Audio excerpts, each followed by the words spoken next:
दोस्तों नमस्कार। आपके अपने चैनल घटना चक्र नॉलेज पर आप सभी लोगों का बहुत बहुत स्वागत है। आज हम फिर से लेकर उपस्थित हैं भौतिक विज्ञान की इस क्लास में, और आज की क्लास है क्लास नंबर 15, जिसमें हम 50 महत्वपूर्ण पिछले वर्षों में पूछे हुए प्रश्नों पर चर्चा करते हैं, जो रेलवे के RRB, NTPC, ALP, group D आदि एग्जामों में पूछे हुए प्रश्न हैं। और अभी तक इन क्लासों को यदि नहीं देखा है तो आप चैनल पर जा सकते हैं और वहाँ पर हमने इसकी प्लेलिस्ट बना दी है, वहाँ पर सभी क्लासें एक साथ देख सकते हैं। तो यह क्लास आने वाले एग्ज़ाम के लिए बहुत ही महत्वपूर्ण साबित होगी, तो एक बार पढ़कर ज़रूर देखें। इसमें हम 50 प्रश्नों में व्याख्या सहित प्रश्नों पर चर्चा करते हैं। तो शुरुआत करते हैं हम जहाँ पर कल हमने छोड़ा था, वहीं से शुरुआत करेंगे और देखेंगे 161 नंबर से। आज का पहला प्रश्न हमारा 161 नंबर से स्टार्ट होता है कि तारों के रंगों में परिवर्तन प्रदर्शित करता है। ए गति, बी दूरी, सी तापमान, डी इनका प्राकृतिक रंग। तो इन चारों ऑप्शनों में से इसका सही उत्तर देखा जाए कि तारों के रंगों में परिवर्तन प्रदर्शित करता है, तो कौन सा इसका सही उत्तर हो जाएगा? तो हो जाएगा इस हिसाब से सी तापमान।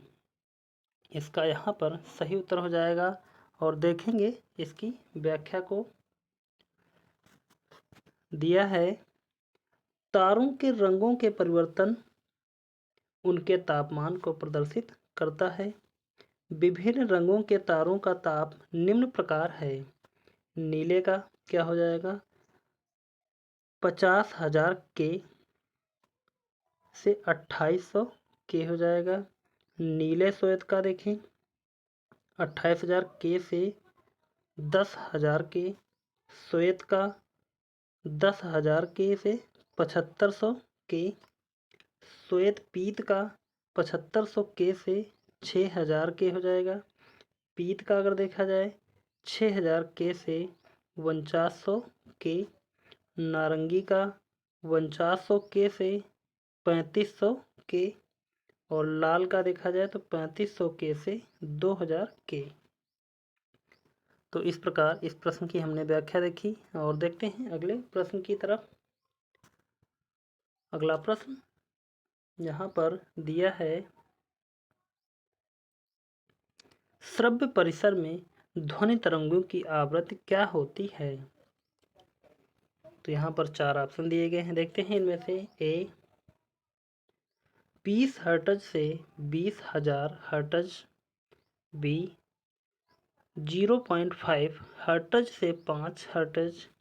सी 1 हर्ट्ज से 10 हर्ट्ज। डी 20,000 हर्ट्ज से 40,000 हर्ट्ज तक। तो यहाँ पर आप सभी लोगों को इसका उत्तर शायद पता हो कि श्रव्य परिसर में ध्वनि तरंगों की आवृत्ति क्या होती है। तो सही उत्तर हो जाएगा हमारा ए 20 हर्ट्ज से 20,000 हर्ट्ज तक। आगे बढ़ते हैं और देखते हैं इसकी व्याख्या को।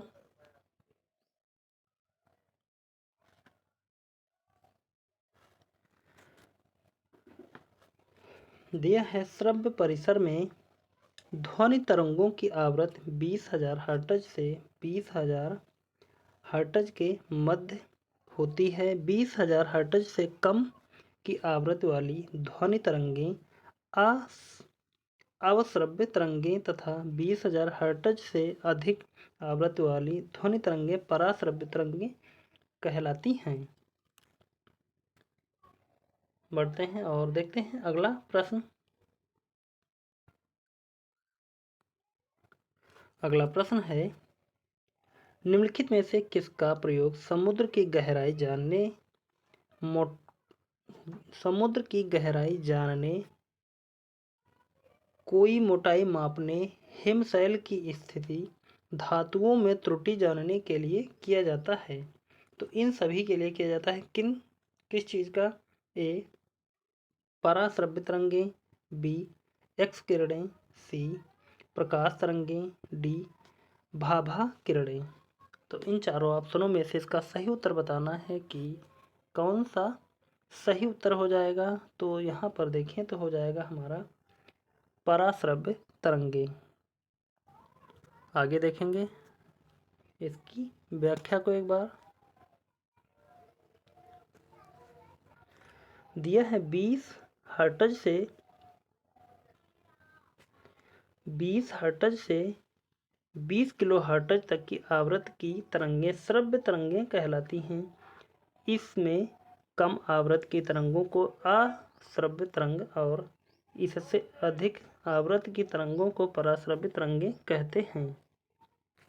पराश्रव्य तरंगों में आवृत्ति होने के कारण अत्यधिक ऊर्जा होती है, जिससे ये मानव जीवन हेतु पर्याप्त महत्वपूर्ण भूमिका अदा करती हैं। इसका उपयोग रुधिर रहित शल्य क्रिया, ट्यूमर का पता लगाने, दांत उखाड़ने, निष्कीटन, धूल, धूम कणों के स्कंदन, समुद्री गहराई आदि का मापन, चट्टानों या हिमशैलों का पता लगाने, धातुओं में त्रुटि ज्ञात करने, कपड़ों की धुलाई, घड़ी, विमान आदि के आंतरिक कल पुर्जों की सफाई आदि में होता है। सोनार में इसी तरंग का प्रयोग होता है। बढ़ते हैं। देखा यहाँ पर यह प्रश्न कितना इम्पोर्टेंट था और यह कितना महत्वपूर्ण है। तो देखते हैं अगले प्रश्न को। और यहाँ पर अगला प्रश्न है हमारा, आपको 4 बांसुरियाँ दी गई हैं जिनकी लंबाई क्रमशः 10 सेंटीमीटर, 15 सेंटीमीटर, 20 सेंटीमीटर तथा 25 सेंटीमीटर है। इनमें से कौन सी बांसुरी से धुन की सबसे उच्च आवृत्ति प्राप्त होगी? ए 10 सेंटीमीटर, बी 15 सेंटीमीटर, सी 20 सेंटीमीटर, डी 25 सेंटीमीटर। तो यहाँ पर इन 4 ऑप्शनों में से इसका सही उत्तर देखा जाए तो हो जाएगा ए 10 सेंटीमीटर। बढ़ेंगे और देखते हैं अगले प्रश्न की तरफ। अगला प्रश्न है, चमगादड़ अंधेरे में उड़ सकते हैं क्योंकि ए अंधेरे में उनकी नज़र बेहतर होती है, बी उनकी आँखों की पुतलियाँ बहुत बड़ी होती हैं, सी उनका मार्गदर्शन उनके द्वारा उत्पन्न पराश्रव्य तरंगों द्वारा किया जाता है, डी कोई भी पक्षी ऐसा कर सकता है। तो इन 4 ऑप्शनों में से देखें कि चमगादड़ अंधेरे में उड़ सकते हैं क्योंकि आप सभी लोग देखते होंगे कि चमगादड़ अंधेरे में ही उड़ते हैं, दिन में नहीं उड़ते हैं। तो इसका मुख्य कारण क्या है? तो सी इसका सही उत्तर हो जाएगा। उनका मार्गदर्शन उनके द्वारा उत्पन्न पराश्रव्य तरंगों द्वारा किया जाता है। देखते हैं इसकी व्याख्या पर एक बार नज़र डालते हैं। चमगादड़ लगभग 10,000 आवृत्ति तक की पराश्रव्य तरंगों को सुन सकता है। उड़ते समय चमगादड़ स्वयं इन तरंगों को उत्पन्न करते हैं। ये तरंगें जब किसी अवरोध से टकराती हैं तो इन वस्तुओं से परावर्तित होकर पुनः चमगादड़ द्वारा ग्रहण कर ली जाती हैं, जिससे उसे सामने अवरोध की जानकारी हो जाती है तथा वह इन अवरोधों से बिना टकराए रात्रि में उड़ सकता है। आगे बढ़ते हैं और देखेंगे यहाँ पर हम अगले प्रश्न की तरफ। अगला प्रश्न है, ताप की प्रत्येक डिग्री सेल्सियस वृद्धि से वायु में ध्वनि का वेग बढ़ता है। ए 61 सेंटीमीटर प्रति सेकंड, बी 60 सेंटीमीटर प्रति सेकंड, सी 60 फीट प्रति सेकंड, डी 0.61 किलोमीटर प्रति सेकंड। तो यहाँ पर प्रश्न कह रहा है कि ताप की प्रत्येक डिग्री सेल्सियस वृद्धि से वायु में ध्वनि का वेग बढ़ता है। तो ध्वनि का वेग किस प्रकार बढ़ता है? इसका सही उत्तर देखा जाए तो हो जाएगा ए 61 सेंटीमीटर प्रति सेकंड ताप की प्रत्येक डिग्री पर बढ़ जाता है। तो धुन से संबंधित आपको हम कुछ और महत्वपूर्ण बताते हैं जो परीक्षाओं के लिए बहुत ही महत्वपूर्ण है। एक सादे पेज पर लिख लेंगे हम। एक तरफ ध्वनि स्रोत लिखेंगे, ध्वनि स्रोत है, और एक तरफ डेसिबल यानी कि तीव्रता है।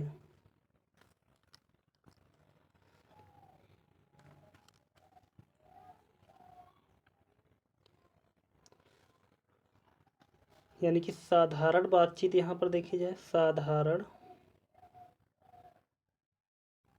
बातचीत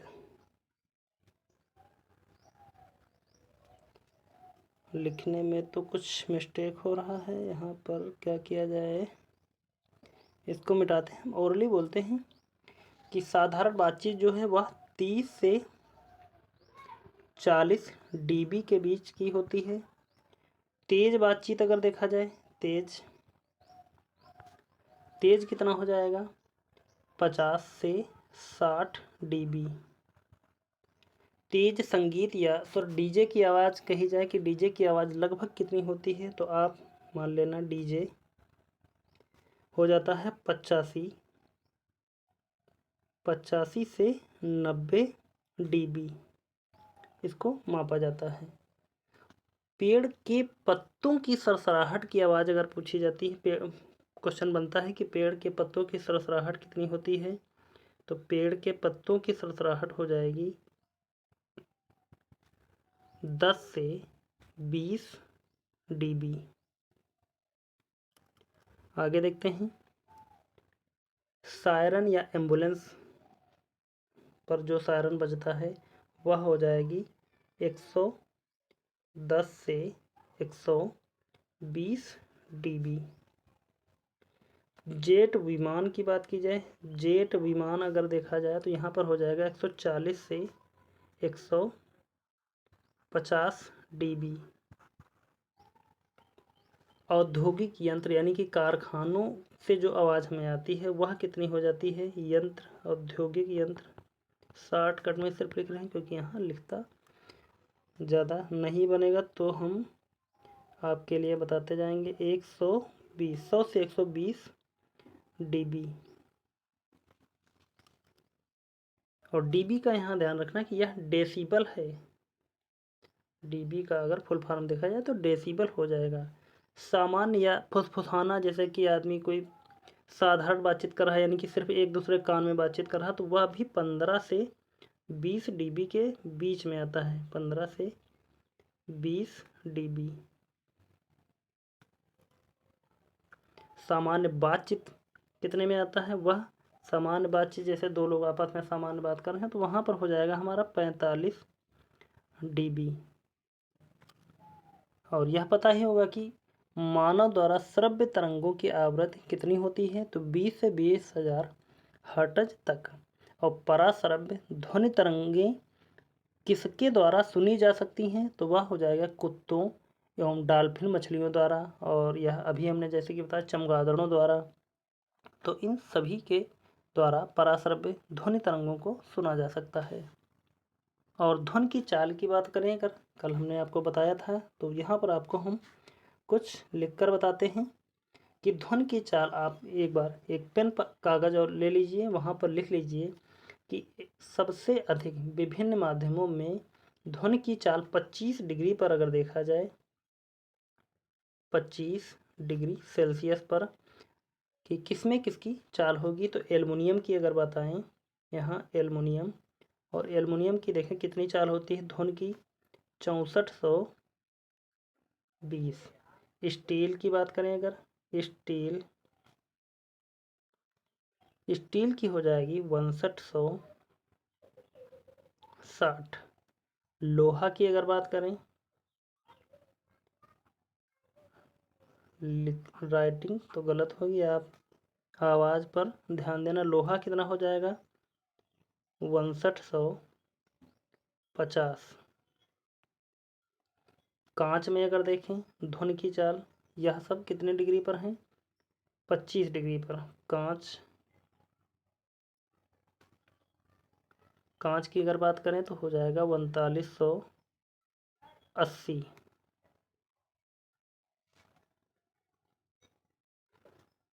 जल में देखें, जल की 0 डिग्री सेल्सियस पर,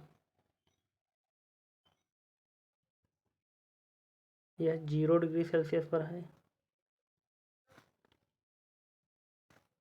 कितनी हो जाएगी 1402।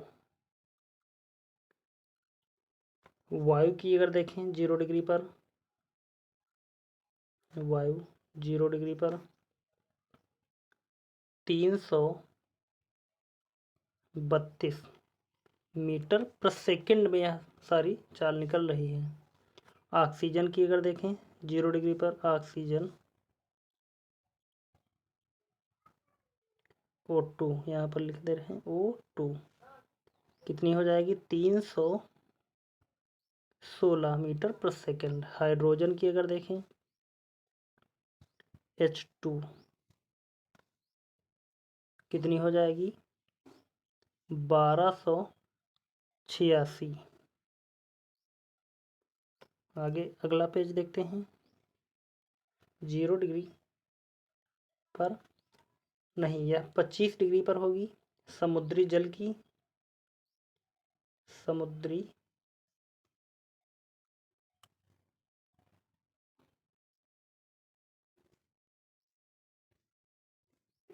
समुद्री जल कितनी हो जाएगी 1533 मीटर प्रति सेकंड। और सामान्य जल में अगर देखें, सामान्य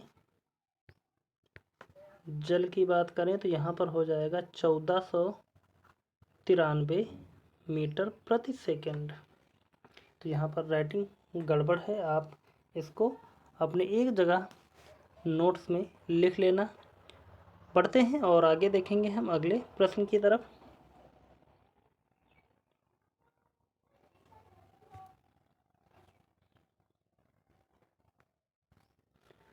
अगला प्रश्न है, प्रयोगशाला उपकरणों को बनाने के लिए उपयोग में लिया गया कांच है। ए पायरेक्स कांच, बी कठोर कांच, सी मृदु कांच, डी सुरक्षा कांच। तो प्रयोगशाला उपकरणों को बनाने के लिए उपयोग में लिया गया कांच है, कौन सा कांच हो जाएगा? तो इसका सही उत्तर देखिए इन 4 ऑप्शनों में से ए पायरेक्स कांच। आगे बढ़ते हैं, देखेंगे अगले प्रश्न की तरफ। अगला प्रश्न दिया गया है 168 नंबर, डैश के परिवर्तन से वायु में ध्वनि की गति में परिवर्तन नहीं होता है। तो यहाँ पर 4 ऑप्शन दिए गए हैं, इन 4 ऑप्शनों में से देखें कौन सा होगा। ए वायु तापक्रम, बी वायु में उपस्थित नमी की मात्रा, सी वायु दाब, डी ध्वनि संचरण की दिशा में पवन। तो इन 4 ऑप्शनों में से यहाँ खाली स्थान पर क्या भरा जाएगा? तो सही उत्तर हो जाएगा हमारा सी वायु दाब। और जब हम यहाँ वायु दाब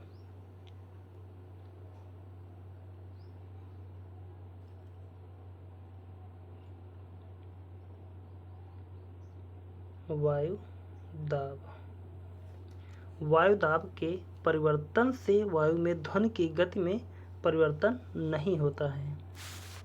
आगे बढ़ेंगे और देखेंगे अगले प्रश्न की तरफ। अगला प्रश्न है, अल्बर्ट आइंस्टीन थे एक प्रसिद्ध, क्या थे प्रसिद्ध? ए चिकित्सक, बी रसायन शास्त्री, सी भौतिक शास्त्री, डी जीव विज्ञानी। तो अल्बर्ट आइंस्टीन थे एक प्रसिद्ध भौतिक शास्त्री। आगे बढ़ेंगे और देखेंगे अगले प्रश्न की तरफ। अगला प्रश्न है, एक सुपरसोनिक वायुयान की गति होती है।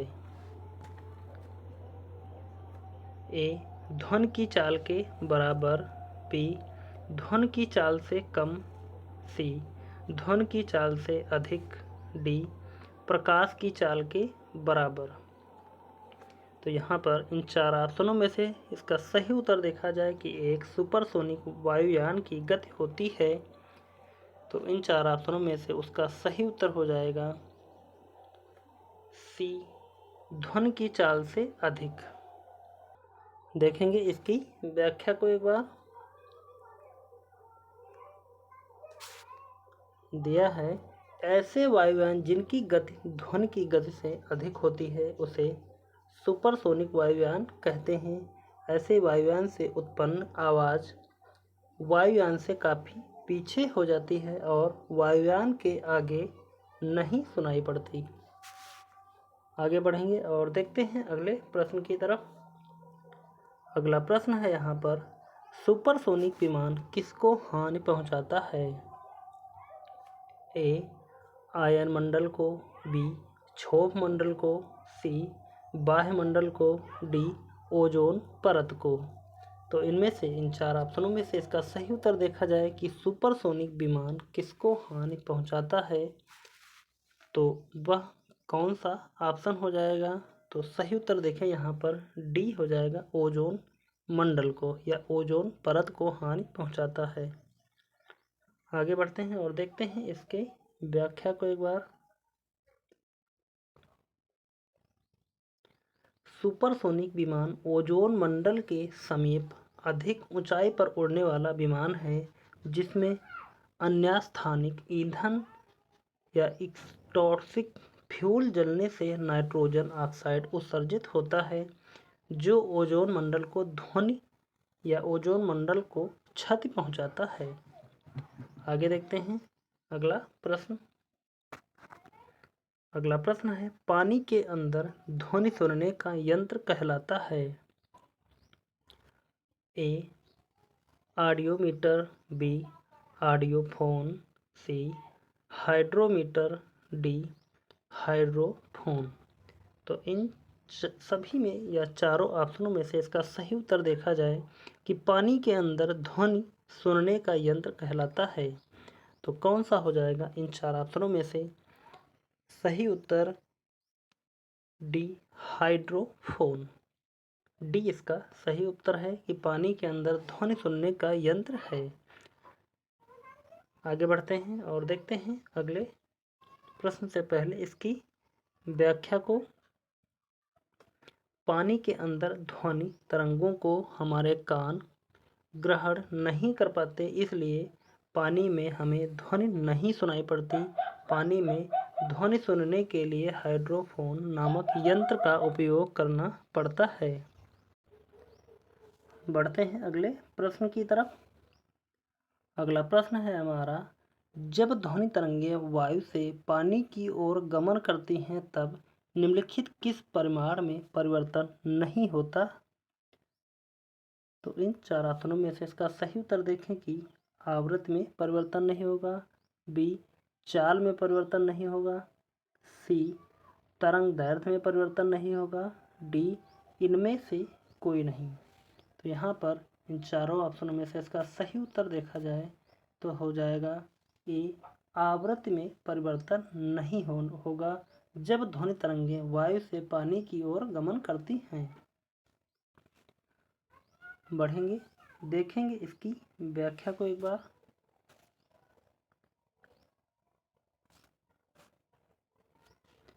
जब ध्वनि तरंगें एक माध्यम से दूसरे माध्यम में जाती हैं तो उसकी आवृत्ति में कोई परिवर्तन नहीं होता, परंतु चाल तथा तरंग दैर्घ्य के परिमाण में परिवर्तन होता है। जब ध्वनि तरंगें वायु से पानी की ओर गमन करती हैं तो उसकी आवृत्ति में परिवर्तन नहीं होता है। देखते हैं अगले प्रश्न की तरफ। अगला प्रश्न है, वायुमंडल में प्रकाश के विसरण का कारण है?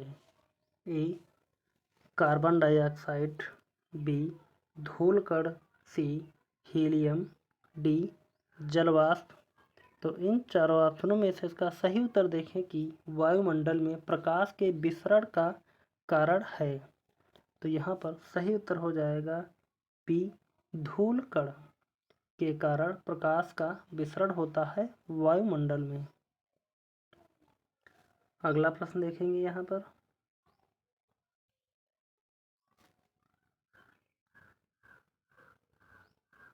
अगला प्रश्न है, पराश्रव्य ध्वनि सुनी जा सकती है ए कुत्तों द्वारा, बी मनुष्यों द्वारा, सी माइक्रोफोन की सहायता से, डी किसी के द्वारा नहीं।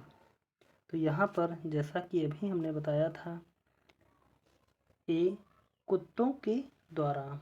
और किसके द्वारा? डॉल्फिन मछली के द्वारा, डॉल्फिन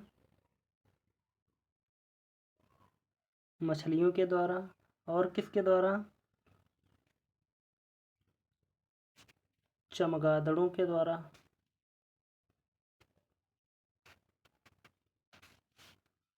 पराश्रव्य ध्वनि सुनी जा सकती है। आगे बढ़ेंगे, देखते हैं इसकी व्याख्या को।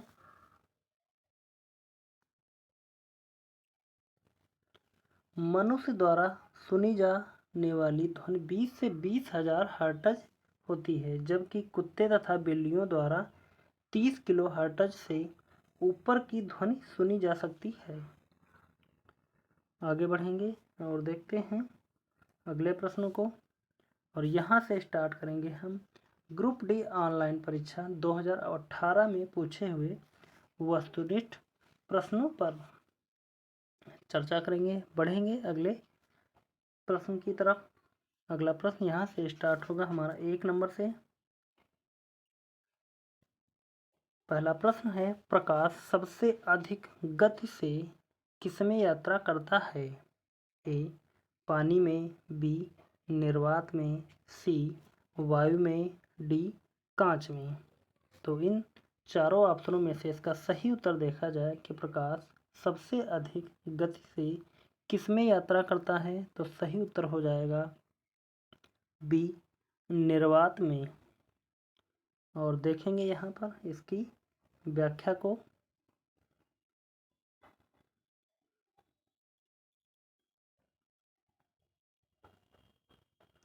दिया है, प्रकाश की चाल निर्वात में सर्वाधिक 2,99,792 किलोमीटर प्रति सेकंड से होती है। सामान्यतया निर्वात में प्रकाश की चाल 3 × 10⁸ मीटर प्रति सेकंड का गणनाओं में प्रयोग किया जाता है, क्योंकि यह मान वास्तविक रूप से मापे गए मान के बहुत निकट है। प्रकाश की चाल को पानी, निर्वात, वायु तथा कांच में घटते क्रम में इस प्रकार व्यक्त कर सकते हैं: CV, CA, CW, CG। यहाँ पर दिया गया है CV, CA, CW तथा CG क्रमशः निर्वात, वायु, पानी, कांच में प्रकाश की चाल है। आगे बढ़ते हैं और देखेंगे अगला प्रश्न। अगला प्रश्न है, एक तरंग का वेग v, आवृत्ति f और तरंग दैर्ध्य लैम्डा है। और यहाँ पर यह सिंबल दिए हुए हैं सभी। तो देखते हैं, a v बराबर 1/f लैम्डा, b v बराबर f अपान लैम्डा, c v बराबर f लैम्डा, d v बराबर लैम्डा अपान f। तो इन चार ऑप्शनों में से इसका सही उत्तर देखा जाए तो हो जाएगा हमारा सी v बराबर f लैम्डा। और एक दिन हम ऐसा करेंगे, इन जितने भी सिंबल दिए गए हैं मैथ के और विज्ञान के सिंबल या प्रतीक चिन्ह, उन सभी पर एक स्पेशल वीडियो बनाएंगे। आपको यह कैसा लगेगा आप हमें कमेंट करके ज़रूर बताएं कि इस पर एक वीडियो बनाना चाहिए या नहीं। देखते हैं इसकी व्याख्या को। इसकी व्याख्या नहीं है। देखेंगे अगला प्रश्न।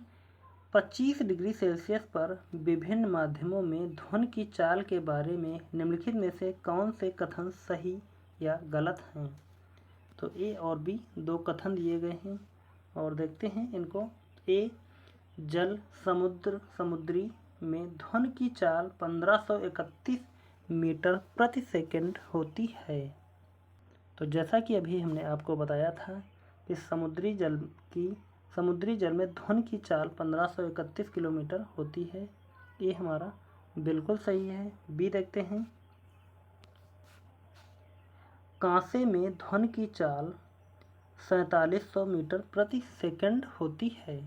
तो कांसे का हमने नहीं बताया था, लोहे का बताया था, सिल्वर का बताया था, सॉरी सिल्वर नहीं, एल्युमिनियम का बताया था और कांच का बताया था। कांसा यहाँ पर दिया गया है। कांसे में ध्वनि की चाल 4700 मीटर प्रति सेकंड होती है।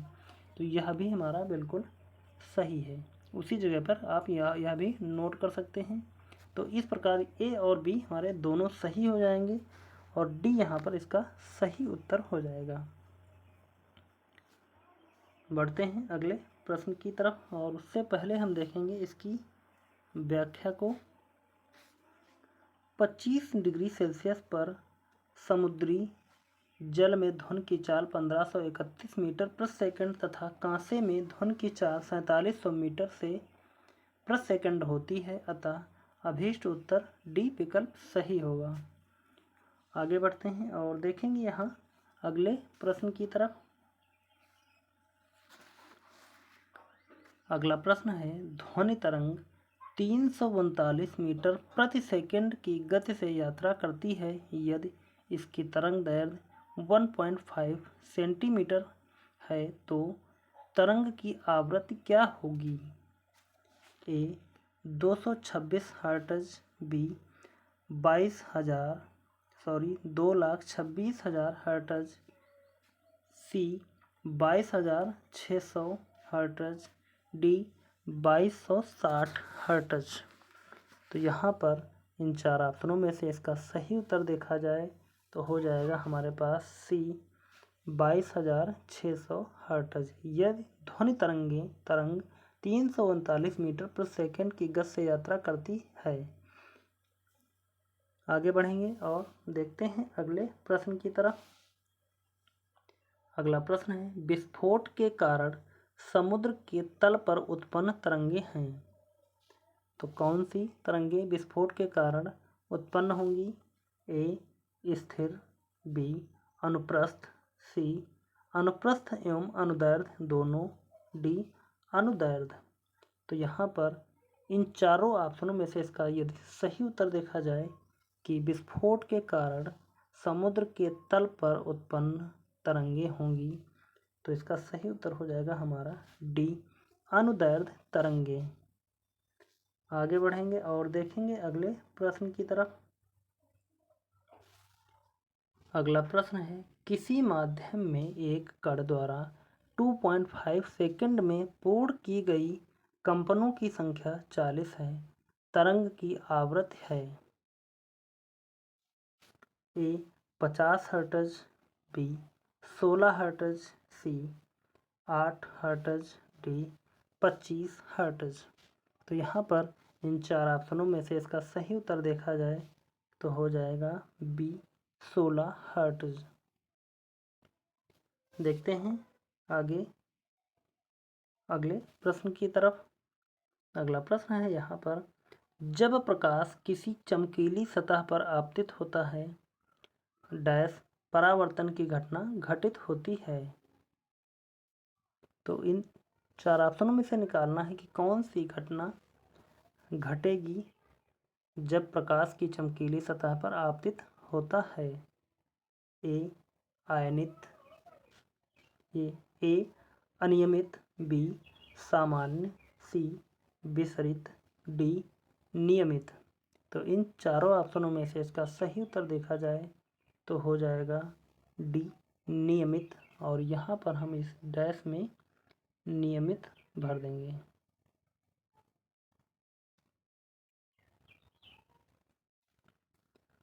बढ़ेंगे और देखेंगे इसकी व्याख्या को।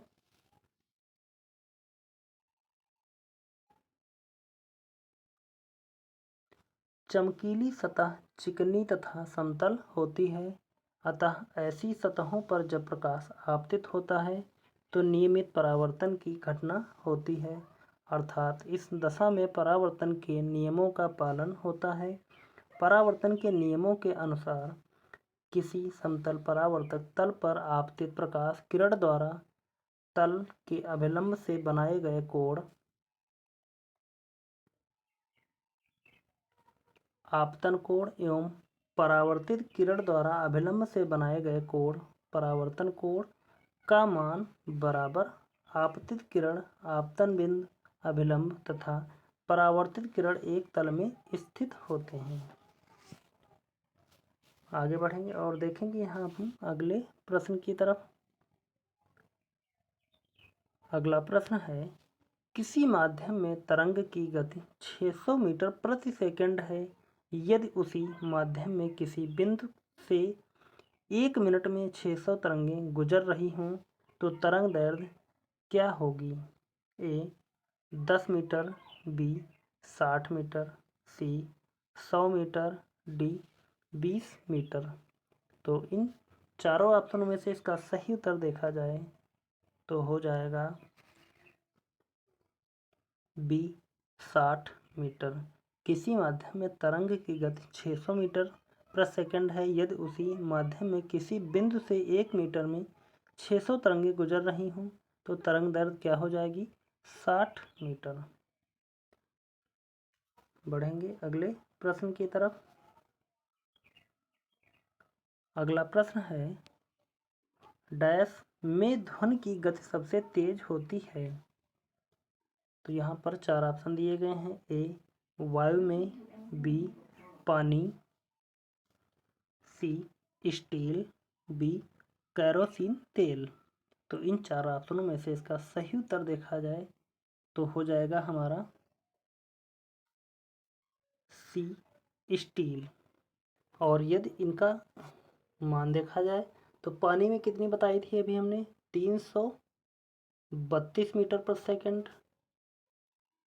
सॉरी, पानी का नहीं, यहाँ पर हमने बताया था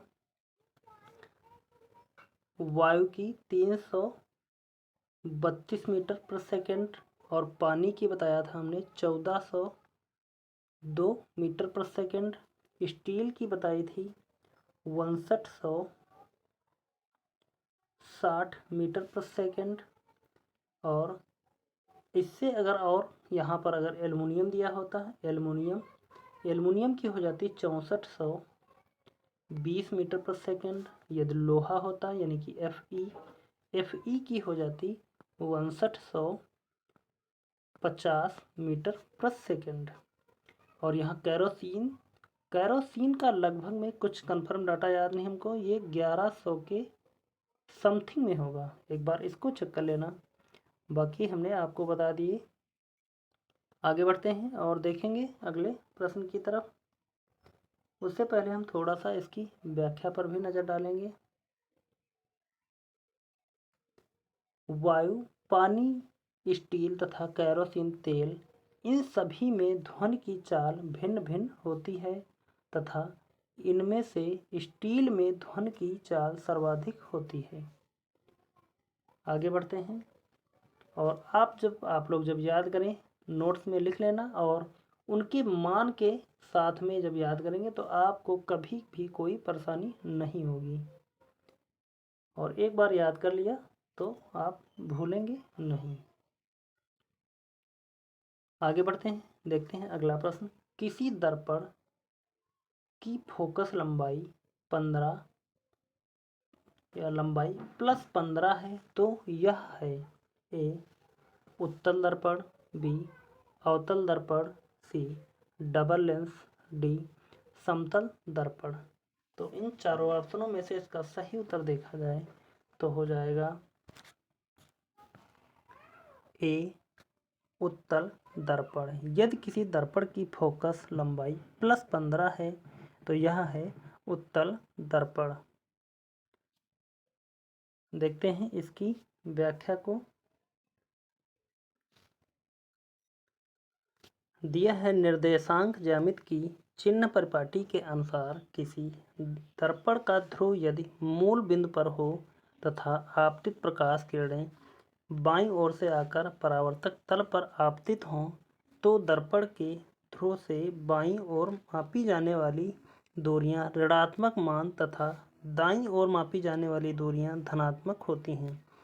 उत्तल दर्पण से परावर्तित मुख्य अक्ष के समांतर किरणें दर्पण के ध्रुव के दाईं ओर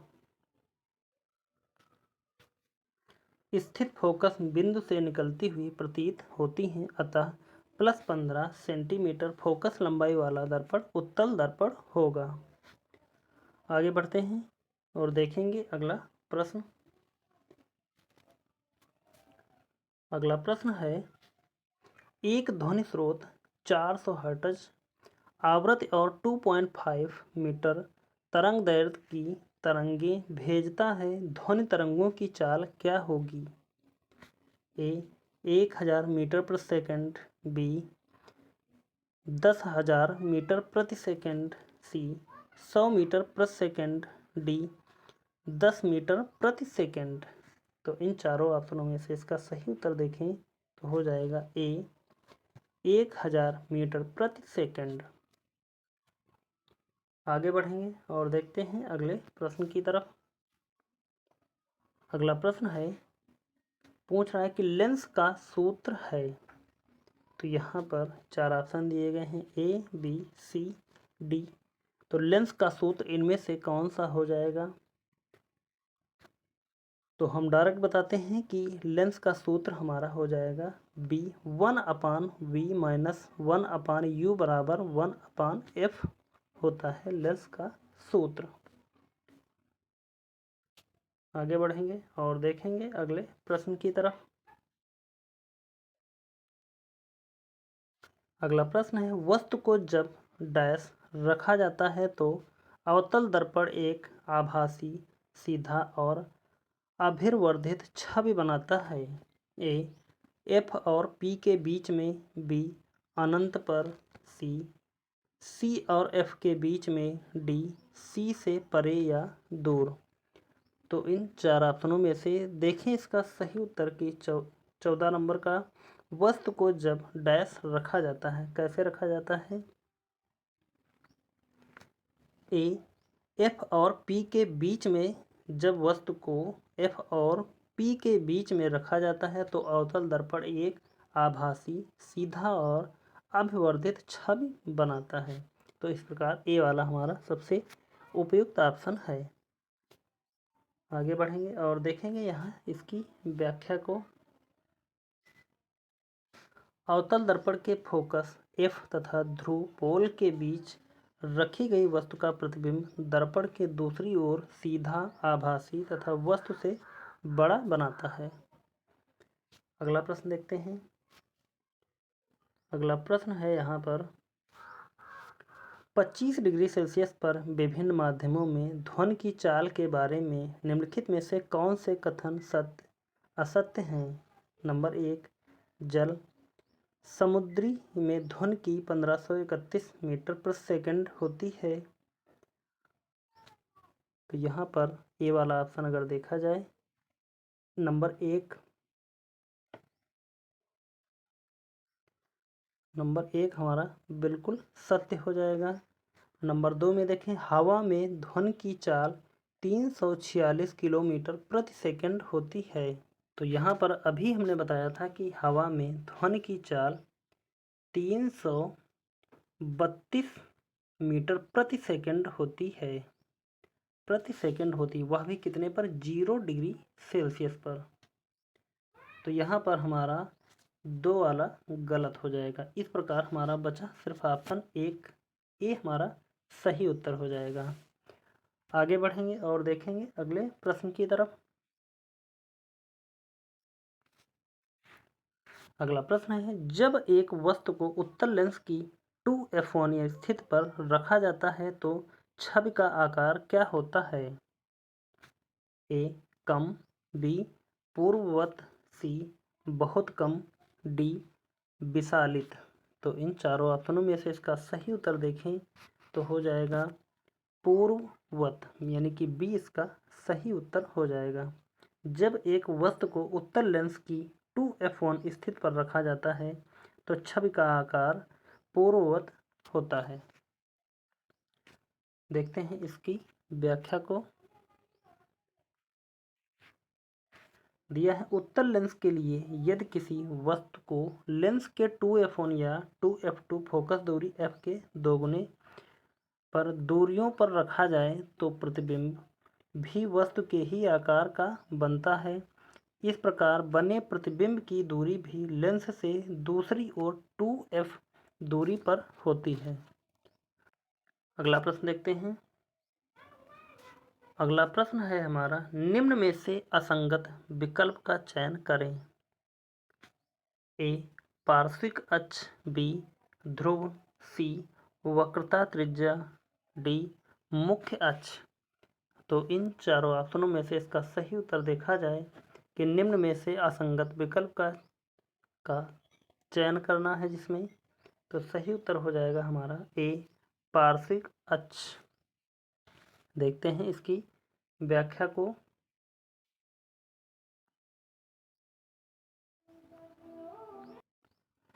दिया है ध्रुव वक्रता त्रिज्या तथा मुख्य अक्ष एक दूसरे से संबंध है क्योंकि यह मुख्य अक्ष गोलीय दर्पण के ध्रुव यानी कि पोल से होकर गुजरने वाली काल्पनिक रेखा होती है तथा वक्रता त्रिज्या ध्रुव से वक्रता केंद्र जो कि मुख्य अक्ष पर होता है तक की दूरी होती है।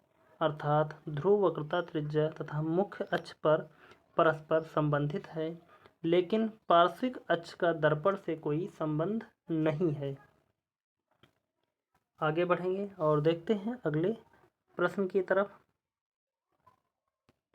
अगला प्रश्न है, उस ध्वनि तरंग का तरंग दैर्ध्य ज्ञात करें जिसकी प्रदत्त माध्यम में आवृत्ति 8000 हर्ट्ज और गति 420 मीटर प्रति सेकंड है। तो यहाँ पर चौथा ऑप्शन 4 है 0.425 मीटर, बी 0.500 मीटर, सी 0.525 मीटर, डी 0.800 मीटर। तो इन चारों ऑप्शनों में से इसका सही उत्तर देखा जाए तो हो जाएगा, सीधे हम इसका प्रश्न का उत्तर लगाएंगे तो उत्तर हो जाएगा हमारा सी 0.525 मीटर। और बढ़ेंगे अगले प्रश्न की तरफ। और ऐसे प्रश्नों का यहाँ पर यदि हम सॉल्यूशन देखें तो बहुत ही कठिन हो जाएगा। इससे बेहतर आप इस जहाँ पर यह प्रश्न मिले अगर यदि लगे तो आप लगा लीजिए, वरना इस प्रश्न को आप पेपर में स्किप कर सकते हैं क्योंकि कुछ प्रश्न आते हैं जो बिल्कुल आपका टाइम वेस्ट करने के लिए। तो अगला प्रश्न देखते हैं यहाँ पर, जहाज़ों में क्या मापने के लिए इकोलोकेशन का उपयोग किया जाता है।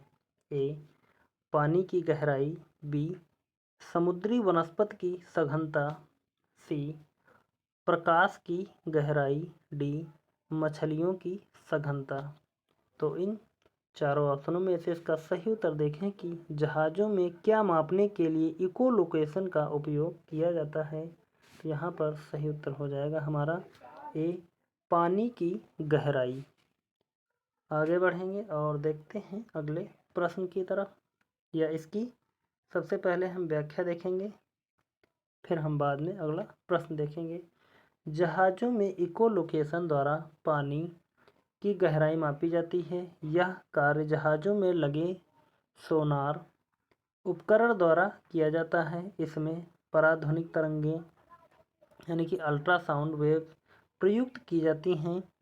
अर्थात सोनार यंत्र किसी निश्चित आवृत्ति की पराश्रव्य ध्वनि तरंग या ध्वनि पानी की गहराई में भेजकर इनकी प्रतिध्वनि यानी कि इको प्राप्त यानी कि रिसीव करके गहराई की गणना कर सकता है। आगे बढ़ते हैं और देखते हैं अगले प्रश्न की तरफ। अगला प्रश्न है, ध्वनि डैश का एक रूप है जो सुनने की अनुभूति पैदा करती है। ए यांत्रिक ऊर्जा, बी अनुगूंज, सी विद्युत चुम्बकीय तरंग, डी कंपन ऊर्जा। तो इन चारों ऑप्शनों में से यदि इसका सही उत्तर देखें तो हो जाएगा ए यांत्रिक ऊर्जा। ध्वनि यांत्रिक ऊर्जा का एक रूप है जो सुनने की अनुभूति पैदा करती है। आगे बढ़ेंगे और देखेंगे इसकी व्याख्या को। ध्वनि एक प्रकार की यांत्रिक ऊर्जा है या मैकेनिकल एनर्जी होती है, क्योंकि ध्वनि संचरण के लिए माध्यम के कणों में दोलन या कंपन या वाइब्रेशन होना अनिवार्य है। आगे बढ़ते हैं अगले प्रश्न की तरफ। अगला प्रश्न है हमारा, ऑप्टिकल फाइबर किस सिद्धांत पर कार्य करता है? ए विसरण, बी पूर्ण आंतरिक परावर्तन, सी प्रक्षेपण, डी अपवर्तन। तो इन चार ऑप्शनों में से इसका सही उत्तर देखा जाए कि ऑप्टिकल फाइबर किस सिद्धांत पर कार्य करता है, तो इसका सही उत्तर हो जाएगा बी पूर्ण आंतरिक परावर्तन। आगे बढ़ते हैं और देखते हैं इसकी व्याख्या को एक बार। पूर्ण आंतरिक परावर्तन एक प्रकाशीय घटना या परिघटना है जिसमें प्रकाश की किरण किसी माध्यम के तल पर ऐसे कोण पर आपतित होती है जो कि उसका परावर्तन उसी माध्यम में हो जाता है। ऑप्टिकल फाइबर इसी सिद्धांत पर कार्य करता है, अतः सही उत्तर विकल्प हमारा बी हो जाएगा या बी है। अगला प्रश्न देखते हैं। अगला प्रश्न यहाँ पर है, डैश को चश्मे द्वारा ठीक नहीं किया जा सकता। यानी कि किस चीज़ को, इन चार ऑप्शनों में से कौन सा ऑप्शन यहाँ पर लिखें कि वह चश्मे द्वारा ठीक नहीं किया जा सकता है। तो देखते हैं चारों ऑप्शनों में से डैश के स्थान पर क्या भरा जाएगा। ए जरा दूर दृष्टि दोष, बी दूर दृष्टि दोष, सी निकट दृष्टि दोष, डी मोतियाबिंद। तो इन चारों ऑप्शनों में से इसका सही उत्तर खाली स्थान पर भरेंगे तो सही उत्तर हो जाएगा हमारा डी मोतियाबिंद। और यहाँ पर हम मोतियाबिंद भर देंगे। मोतियाबिंद को चश्मे द्वारा ठीक नहीं किया जा सकता है और इन सभी को जरा दृष्टि दोष, निकट दृष्टि दोष और दूर दृष्टि दोष को चश्मा के लेंस के आकार को घटा बढ़ाकर इनको ठीक किया जा सकता है, लेकिन मोतियाबिंद का यहाँ पर चश्मे द्वारा इलाज नहीं हो सकता। देखते हैं इसकी व्याख्या को। जरा दूरदृष्टि का तात्पर्य बढ़ती उम्र के साथ व्यक्ति पास की वस्तुओं को स्पष्टता ना देख पाना, जबकि उन्हें अधिक स्पष्ट देखने के लिए आँखों से दूर ले जाना है। इसके उपचार के लिए प्रोग्रेसिव अथवा बाइफोकल लेंस प्रयोग में लाया जाता है। दूर दृष्टि दोष का तात्पर्य दूर की वस्तुओं का स्पष्ट दिखना किंतु पास की वस्तुओं का स्पष्ट न दिखाई देना। यानी कि यहाँ जरा दूर दृष्टि में क्या कर रहा था व्यक्ति, पास की वस्तु नहीं थे, वह अपने हाथ से 25 सेंटीमीटर से हाथ से दूर ले जाता था तब उसे साफ दिखाई देता था। और दूर दृष्टि में क्या है कि वह दूर की वस्तुओं को स्पष्ट देख सकता है किंतु पास की वस्तुओं को नहीं देख सकता है। इसके उपचार के लिए उत्तल लेंस वाले चश्मे का प्रयोग किया जाता है। और आगे देखते हैं कि निकट दृष्टि दोष में क्या सावधानियां हैं। निकट दृष्टि दोष का तात्पर्य निकट की वस्तुओं का स्पष्टता दिखना किंतु दूर की वस्तुओं का स्पष्टता न दिखना। यानी कि निकट दृष्टि दोष में निकट की वस्तुओं को व्यक्ति स्पष्ट रूप से देख सकता है किंतु दूर की वस्तुओं को स्पष्ट नहीं देख सकता है। इसके उपचार के लिए अवतल लेंस के चश्मे का प्रयोग किया जाता है। जबकि मोतियाबिंद में दृष्टि में धुंधलापन, दिन में आँखों का चौंधियाना, बुजुर्गों के निकट दृष्टि दोष में निरंतर बढ़ोतरी, रात्र में वाहन चलाने में परेशानी आदि लक्षण पाए जाते हैं। इसके इलाज के लिए सर्जरी ही एकमात्र विकल्प है। जिसमें प्राकृतिक लेंस के स्थान पर एक कृत्रिम लेंस लगा दिया जाता है। आगे बढ़ते हैं और देखेंगे अगले प्रश्न की तरफ। अगला प्रश्न है, ध्वनि की चाल से अधिक चाल को डैश कहते हैं। ए सुपरसोनिक, बी सोलर, सी इंफ्रासोनिक, डी अल्ट्रासोनिक। तो यहाँ पर इन चारों ऑप्शनों में से इसका सही उत्तर देखा जाए तो हो जाएगा ध्वनि की चाल से अधिक चाल को क्या कहते हैं? सुपरसोनिक। और सुपरसोनिक से नीचे एक और चाल होगी जिसे हाइपरसोनिक कहते हैं। हाइपरसोनिक। और हाइपरसोनिक से ऊपर होता है सुपरसोनिक। देखते हैं यहाँ पर इसकी व्याख्या को हम दिया है। ध्वनि की चाल सामान्यतः 20 डिग्री सेल्सियस पर 343 मीटर प्रति सेकंड होती है। ऐसी चाल जो ध्वनि की चाल से अधिक होती है सुपरसोनिक या पराध्वनिक कहलाती है, जबकि इंफ्रासोनिक अपश्रव्य ध्वनियों की आवृत्ति 20 हर्ट्ज से कम तथा अल्ट्रासोनिक ध्वनियों की आवृत्ति 20,000 हर्ट्ज से अधिक होती है। इन दोनों ध्वनियों को मानव सामान्यतः नहीं सुन सकता, क्योंकि मानव की सामान्य श्रवण क्षमता 20 से 20,000 हर्ट्ज होती है। आगे बढ़ेंगे और देखते हैं अगले प्रश्न की तरफ। अगला प्रश्न है यहाँ, दो माध्यमों के बीच की सीमा पर प्रकाश का झुकना किसका प्रभाव है? ए प्रकीर्णन, बी परावर्तन, सी अपवर्तन, डी प्रसार। तो इन चारों ऑप्शनों में से देखें कि दो माध्यमों के बीच की सीमा पर प्रकाश का झुकना किसका प्रभाव है? तो सही उत्तर हो जाएगा हमारा सी अपवर्तन। बढ़ेंगे अगले प्रश्न की तरफ, या उससे पहले हम देखेंगे इसकी व्याख्या को। दो माध्यमों के बीच की सीमा पर प्रकाश का झुकना अपवर्तन का प्रभाव है। जब प्रकाश की किरण एक माध्यम से दूसरे माध्यम में जाती है तो किरणों का अपने मार्ग से विचलित होना अपवर्तन कहलाता है। अतः सही उत्तर हमारा सी हो जाएगा। अगला प्रश्न है हमारा, छवि की ऊंचाई और वस्तु की ऊंचाई के अनुपात को किस रूप में जाना जाता है? तो छवि की ऊंचाई और वस्तु की ऊंचाई के अनुपात को ए पार्श्व व्युत्क्रमण, बी दर्पण सूत्र, सी परावर्तन का पहला नियम, डी रैखिक आवर्धन। तो इन चार ऑप्शनों में से इसका सही उत्तर देखें तो हो जाएगा डी रैखिक आवर्धन। यानी कि छवि की ऊंचाई और वस्तु की ऊंचाई के अनुपात को रैखिक आवर्धन कहा जाता है। आगे बढ़ते हैं और देखते हैं इसकी व्याख्या को। रैखिक आवर्धन की कोई इकाई नहीं है, क्योंकि यह छवि की ऊंचाई और वस्तु की ऊंचाई का अनुपात है।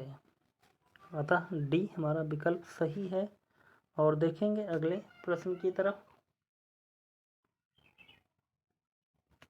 अगला प्रश्न है, निम्न में से क्या तरंग की विशेषता नहीं है? ए तरंग दैर्ध्य, बी आयाम, सी आवृत्ति, डी माध्यम। तो इन चारों ऑप्शनों में से यदि इसका सही उत्तर देखा जाए तो हो जाएगा डी माध्यम। निम्न में से क्या तरंग की विशेषता नहीं है? तो तरंग दैर्ध्य, आवृत्ति और आयाम। यह तरंग की विशेषता है। तरंग की विशेषता है। आगे बढ़ेंगे और देखते हैं इसकी व्याख्या को। चूंकि किसी तरंग दैर्ध्य यानी कि दो लगातार सुरंगों अथवा गर्तों के बीच, यानी सुरंग और गर्त आप समझ रहे होंगे, ये आपको हम बताते हैं एक बार। सुरंग और गर्त किसे कहते हैं? जब कोई ध्वनि यहाँ से इस प्रकार से ऐसे स्टार्ट होती है, ऐसे जाती है ऐसे आती है, ऐसे ऐसे करके चलती है। तो इसको क्या कहेंगे, कलर चेंज कर लेंगे एक बार हम। उठे हुए को क्या कहते हैं, श्रृंग। और यह जो नीचे की ओर आया हुआ हिस्सा, इसे क्या कहते हैं, गर्त। गर्त। और इसी प्रकार श्रृंग और गर्त, श्रृंग और गर्त, श्रृंग और गर्त के रूप में चलता रहता है। तो यहाँ पर देखते हैं, आप श्रृंग और गर्त के बारे में उम्मीद करता हूँ कि समझ गए होंगे। दो लगातार श्रृंग अथवा गर्तों के बीच की दूरी आयाम यानी कि माध्यम स्थिति के किसी और अधिकतम परास तथा आवृत्ति 1 सेकंड में तरंग द्वारा तय होने वाली दोलनों की संख्या। आवृत्ति क्या है, 1 सेकंड में तरंग द्वारा होने वाले दोलनों की संख्या निश्चित रूप से होते हैं, जबकि माध्यम तरंग की विशेषता नहीं है। आगे बढ़ते हैं और देखते हैं अगले प्रश्न की तरफ। अगला प्रश्न है, निम्नलिखित में से किसमें एक उत्तल लेंस का प्रयोग होता है। A car headlights, B flashlight, C microscope, D peep holes. तो इन चारों ऑप्शनों में से यदि इसका सही उत्तर देखें तो हो जाएगा सी, माइक्रोस्कोप में उत्तल लेंस का प्रयोग होता है। आगे देखते हैं इसकी व्याख्या को। उपर्युक्त विकल्पों में से माइक्रोस्कोप में केवल उत्तल लेंस का प्रयोग किया जाता है। उत्तल लेंस को अभिसारी लेंस भी कहा जाता है। उत्तल लेंस के अन्य उदाहरण कैमरा, सूक्ष्मदर्शी आदि हैं। अवतल लेंस के उदाहरण लेजर, टेलीस्कोप, दूरबीन, कार हेडलाइट्स आदि हैं। बढ़ते हैं अगले प्रश्न की तरफ।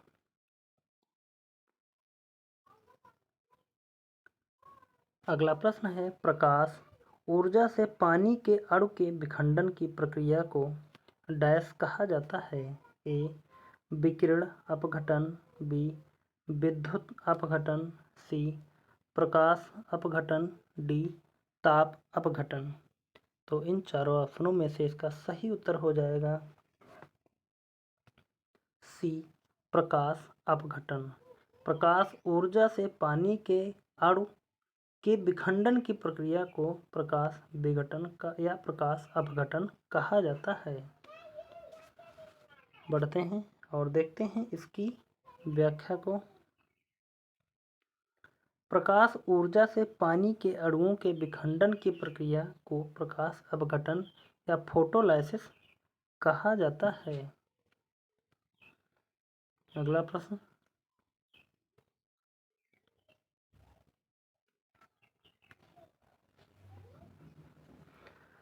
अगला प्रश्न है, निम्नलिखित में से किस स्थिति में पूर्ण आंतरिक परावर्तन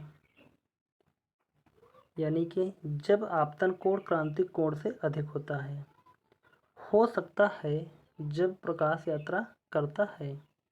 क्या हो जाएगा?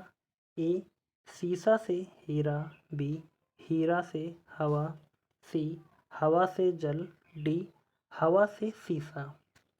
तो इन चार ऑप्शनों में से यदि इसका सही उत्तर देखें तो हो जाएगा बी हीरा से हवा। निम्नलिखित में से किस स्थिति में पूर्ण आंतरिक परावर्तन होगा? जब हीरा से हवा में हो सकता है जब प्रकाश यात्रा करता है। देखते हैं इसकी व्याख्या को।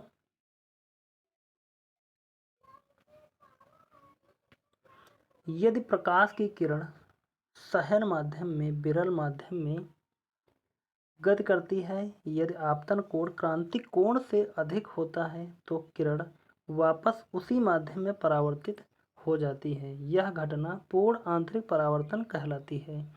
हवा में हीरा का क्रांतिक कोण 24.4 डिग्री होता है, जिसका अर्थ है कि यदि आपतित किरण का कोण 24 डिग्री से अधिक है तो यह अपवर्तित नहीं होगा बल्कि परावर्तित होगा। आगे बढ़ेंगे और देखते हैं इसके अगले प्रश्न को।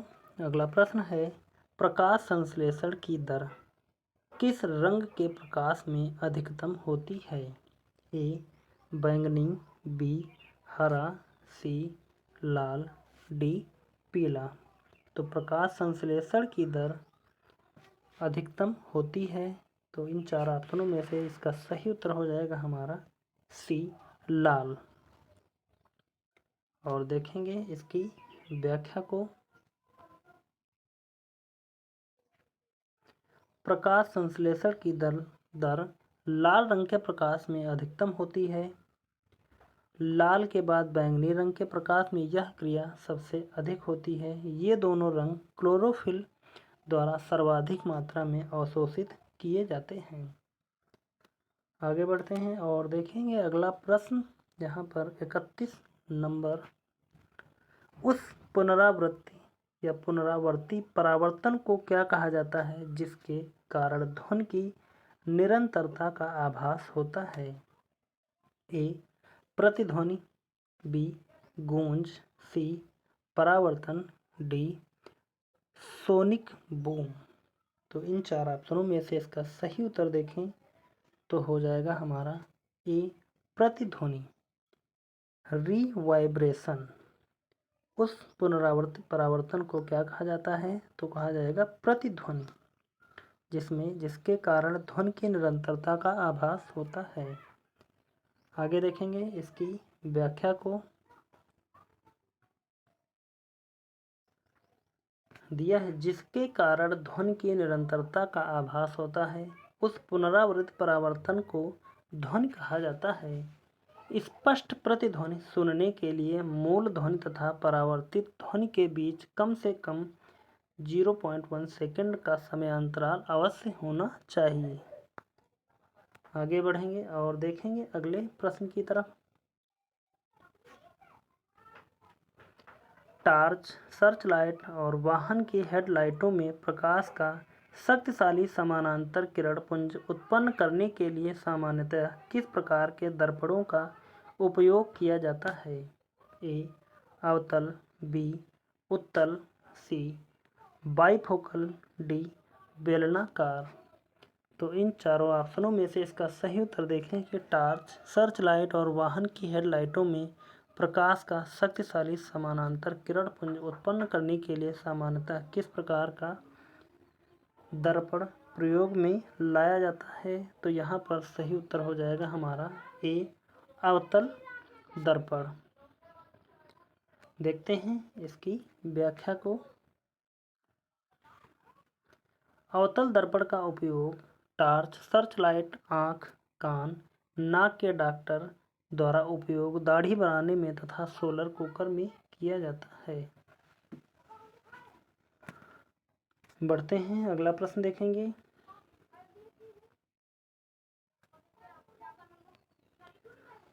ऐसे पदार्थ जिनके आर पार वस्तुओं को देखा जा सकता है किंतु स्पष्ट रूप से नहीं देखा जा सकता है, उन्हें डैश पदार्थ कहा जाता है? ए पारदर्शी, बी अल्प पारदर्शी, सी चमकदार, डी अपारदर्शी। तो इन चारों ऑप्शनों में से इसका सही उत्तर देखें कि ऐसे पदार्थ जिनके आर पार वस्तुओं को देखा जा सकता है किंतु स्पष्ट रूप से नहीं देखा जा सकता है, उन्हें क्या कहा जाता है? तो उनको हम क्या कहेंगे?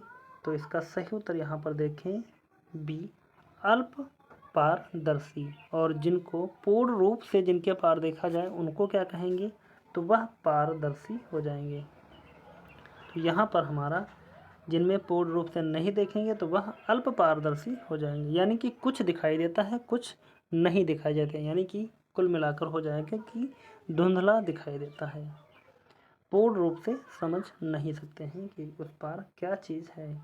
देखते हैं यहाँ पर हम इसके व्याख्या पर थोड़ा सा। ऐसे पदार्थ जिनके आर पार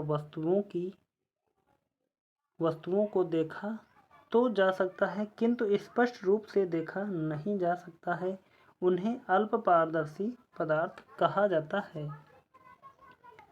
आगे देखते हैं अगला प्रश्न। अगला प्रश्न है,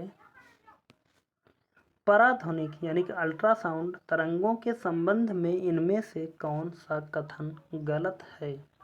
तो यहाँ पर 4 ऑप्शन दिए गए हैं और 4 ऑप्शनों में से हमको सही उत्तर बताना है कि कौन सा गलत है।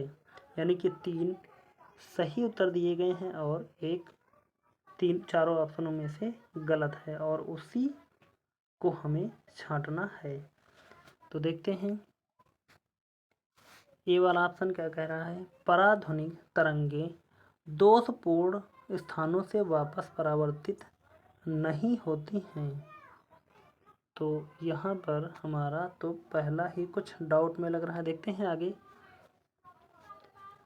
बी, ये बाधाओं की मौजूदगी के बावजूद निर्धारित मार्गों पर यात्रा करती है। पराध्वनिक सुरंग, बिल्कुल यह तो हमारा बिल्कुल सही है। अगला देखते हैं सी, इनका उपयोग औद्योगिक कार्यों एवं चिकित्सकीय प्रयोजनों के लिए किया जाता है। तो यह भी हमारा यहाँ पर सही हो जाएगा। आगे देखते हैं, ये उच्च आवृत्ति वाली तरंगे हैं। डी में दिया गया है ये उच्च आवृत्ति वाली तरंगे हैं। तो यह भी बिल्कुल सही है। तो डाउट में हमारा सिर्फ पहला था, तो यहाँ पर हमारा पहला सत्य हो जाएगा कि यह गलत है। कौन सा गलत है यही पूछा जा रहा था और यह तीनों हमारे सही हैं। तो गलत पर हम सिर्फ टिक छोड़ लेंगे, बाकी हम इन तीनों को मिटा देंगे। आगे देखते हैं इसकी व्याख्या को।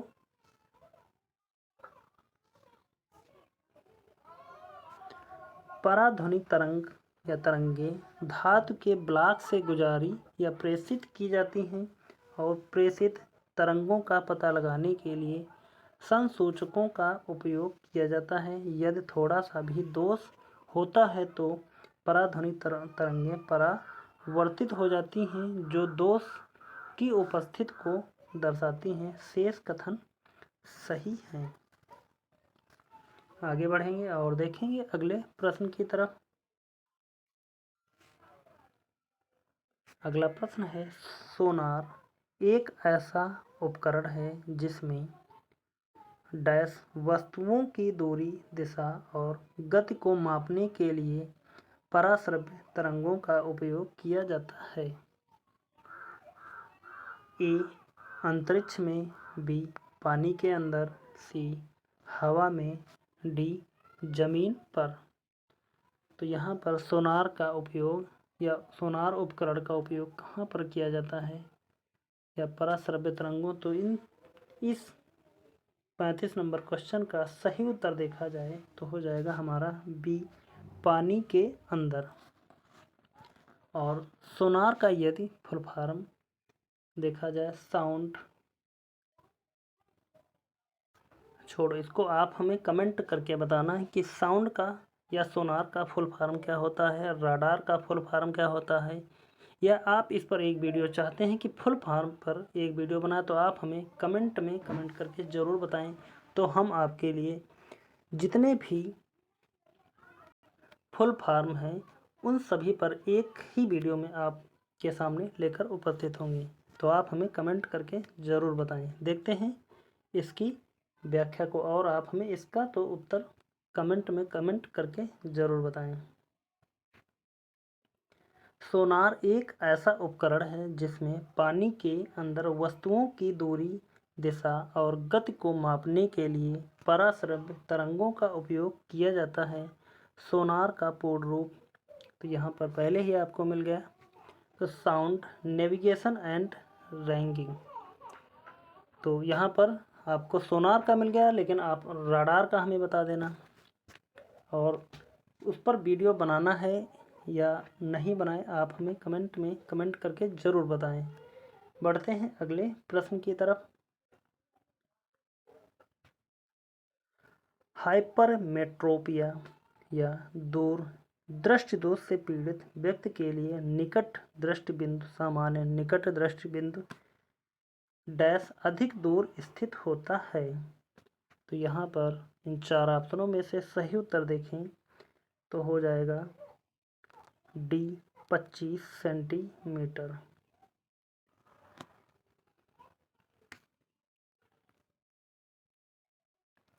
और यहाँ पर इस डैश में हम 25 सेंटीमीटर भर देंगे। अधिक दूर इस 25 सेंटीमीटर अधिक दूर स्थित होता है। आगे बढ़ते हैं और देखते हैं इसकी व्याख्या को। हाइपरमेट्रोपिया या दूरदृष्टि दोष से पीड़ित व्यक्ति के लिए निकट दृष्टि बिंदु सामान्य निकट बिंदु से 25 सेंटीमीटर अधिक दूर स्थित होता है। निकट बिंदु की तरह दूर बिंदु भी होता है। सामान्य आँख के लिए यह अनंत होता है। इस प्रकार सामान्य मनुष्य की नेत्र दृष्टि का विस्तार 25 सेंटीमीटर से लेकर अनंत तक होता है।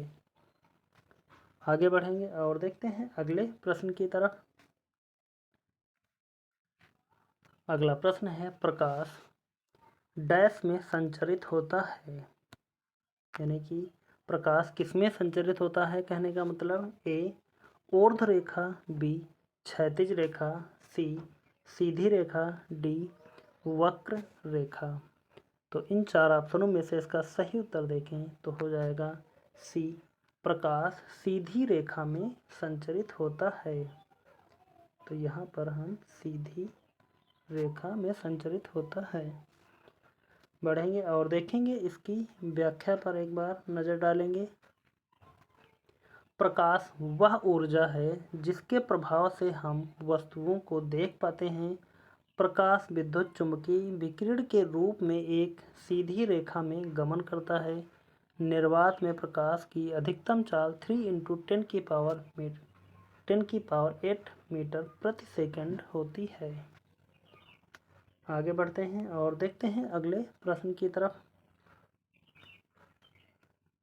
अगला प्रश्न है, सूर्य के बाह्यतम क्षेत्र को किस नाम से जाना जाता है? ए वर्णमंडल, बी विकिरण क्षेत्र, सी कोरोना, डी संवहन क्षेत्र। तो इन 4 ऑप्शनों में से इसका सही उत्तर देखें तो हो जाएगा कि सूर्य के बाह्यतम क्षेत्र को किस नाम से जाना जाता है, तो वह हो जाएगा कोरोना। देखते हैं इसकी व्याख्या को। सूर्य ग्रहण के समय सूर्य के दिखाई देने वाले भाग को कोरोना कहते हैं। यह सूर्य का बाह्यतम परत होता है। सूर्य का वह भाग जो हमें आँखों से दिखाई देता है उसे प्रकाश मंडल कहते हैं। आगे बढ़ते हैं और देखते हैं अगले प्रश्न की तरफ। निकट दृष्टि दोष से पीड़ित व्यक्ति के लिए कौन सा लेंस उपयुक्त होगा? ए संयुक्त लेंस, बी उत्तल लेंस, सी धूप का चश्मा, डी अवतल लेंस। तो निकट दृष्टि दोष से पीड़ित व्यक्ति के लिए यहाँ पर कौन सा लेंस उपयुक्त हो जाएगा? तो सही उत्तर देखें तो हो जाएगा हमारा डी अवतल लेंस। और आगे बढ़ेंगे, देखेंगे यहाँ पर इसकी व्याख्या को।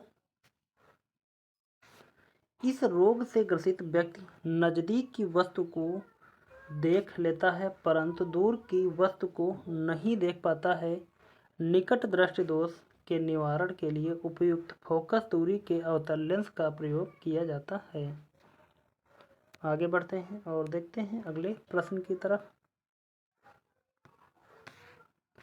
अगला प्रश्न है, दाढ़ी बनाने के प्रयोजनार्थ किस दर्पण का उपयोग किया जाता है?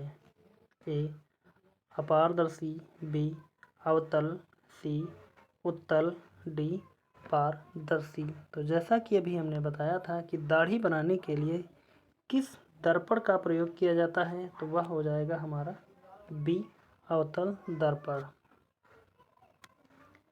देखते हैं इसकी व्याख्या पर एक बार नज़र डालेंगे। दाढ़ी बनाने या शेविंग के प्रयोजनार्थ अवतल दर्पण का प्रयोग किया जाता है।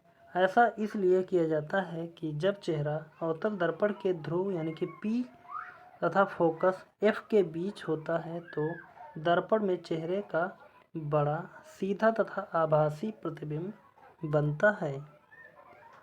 अगला प्रश्न,